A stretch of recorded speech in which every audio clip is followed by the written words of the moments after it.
Yang pertama, bolehnya seseorang mengadu kepada ahli agama. Jadi misalnya kita menyampaikan kepada ustadz, kepada kiai, orang yang kita anggap faham agama, kita mengatakan, saya punya masalah begini, apa solusi dalam agama?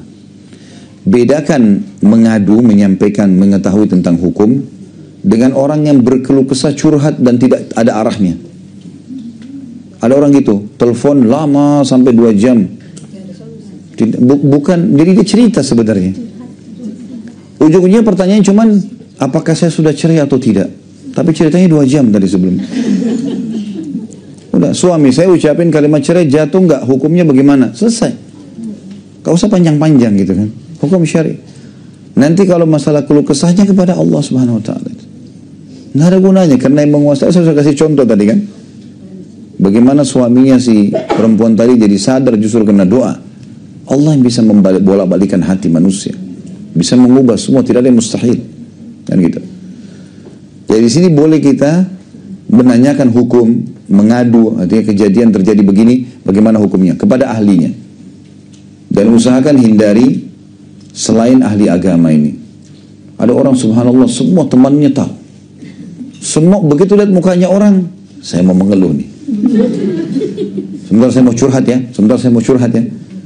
Semua orang tahu masalahnya. Jadi kalau dia lewat seperti sudah tidak berpakaian, orang tahu, oh si fulan masalahnya ini. Sekarang dia ceritain tentang ibu sekarang punya masalah sama suami. Ceritakan tentang suaminya ibu. Orang tahu nih, semua teman-temannya ibu tahu. Terus kemudian satu waktu ibu baikan sama suami. Ibu jalan, malu gak kira-kira? Loh katanya kemarin begitu, sekarang udah baikan. Jadi akhirnya kalaupun ibu nanti curhat lagi yang kedua kali, kemarin kan sudah nggak apa-apa.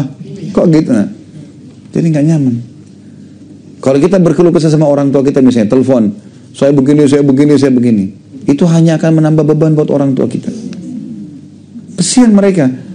Mungkin mereka dengarin penyampaian kita, tapi setelah tutup, jadi beban, dia kepikiran. Mungkin kita sudah baikan malamnya sama suami, lupa bilang sama ibu di sana kepikiran. Tiba-tiba minggu depan, bulan depan telepon, gimana urusan kamu? Oh sudah selesai ibu. Loh sebulan ibu kita menderita. Pikirin kita. Coba belajar untuk menjadi orang yang punya rahasia. Terutama masalah-masalah kita pribadi. Kecuali dengan Allah SWT. Dan curhat pun pada ustadz, pada kiai ini, pada hukum syar'i, bertanya.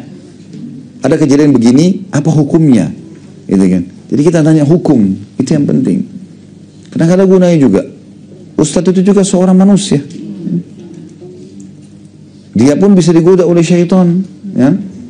Berapa banyak orang begitu, akhirnya curhat-curhat, akhirnya terjadi perbuatan yang tidak benar. Bukan itu. Gitu kan? Saya kalau ada yang bertanya, pertanyaannya sudah kemana-mana, saya nggak jawab. Saya cuma bilang, poin pertanyaannya apa bu? Saya tanya ini, baik, hukumnya ini. Selesai. Pernah ada orang satu, bapak-bapak telepon saya. Ustaz saya lagi punya masalah gini-gini. Baik, apa yang mau ditanyakan? Terus di speaker rupanya sama dia lagi ribut sama istrinya nih. Istrinya lagi ada di sebelahnya. Terus, ini Ustaz masalahnya, ini istri saya lagi dengar, begini. Istrinya jawab dari sebelah, tidak, enggak benar Ustaz. Saya ngapain jadi dengar seperti ini? Setiap saya panggil, Pak, sudah Pak. Oh masih ribut, kamu yang begini kamu. Saya matiin teleponnya. Telepon lagi sudah saya nggak jawab. Untuk apa ini gitu kan? Nggak tepat. Kita kalau lagi ada masalah, saya bilang tadi, cari solusi saja. Apa jalan keluarnya? Dan kalau orang yang salah minta maaf, orang yang benar memaafkan.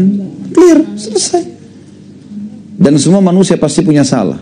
Asal orang itu mau menyadari kesalahannya, sudah selesai sebenarnya. Kita aja punya salah banyak kan gitu. Kalau mau tidak punya masalah nikah sama boneka. Bukan manusia. Nggak ada pikirannya, nggak ada perasaannya, udah. Nggak pernah marah, mau dicubit, mau dipotong pun nggak apa-apa. Buang di sampah juga nggak apa-apa. Manusia nggak bisa. Jadi semestinya harus faham masalah ini ya. Jadi pelajaran pertama dari hadis ini, bolehnya seseorang menyampaikan permasalahannya untuk menaikkan hukum hanya kepada ahlinya. Itu adalah ahli agama. Dan hindari semua manusia yang lain. Termasuk orang dekat pun orang tua kita. Karena kesian mereka gitu kan. Kecuali orang tua kita memang ahli agama, faham agama, memang dia bisa berikan gambaran, tidak ada masalah. Mungkin ayah kita seorang ustadz juga atau kiai, kita bisa bertanya, dia bijak, nggak ada masalah. Tapi kalau enggak lebih baik jangan. Makanya Khabbab bin Arat waktu itu sebenarnya ada Abu Bakar, ada Umar, ada Abu Bakar, ada Ali bin Abi Thalib, ada banyak sahabat-sahabat Nabi. Beliau tidak datang ke sana, beliau datang kepada Rasulullah SAW. Tahu ini ahlinya.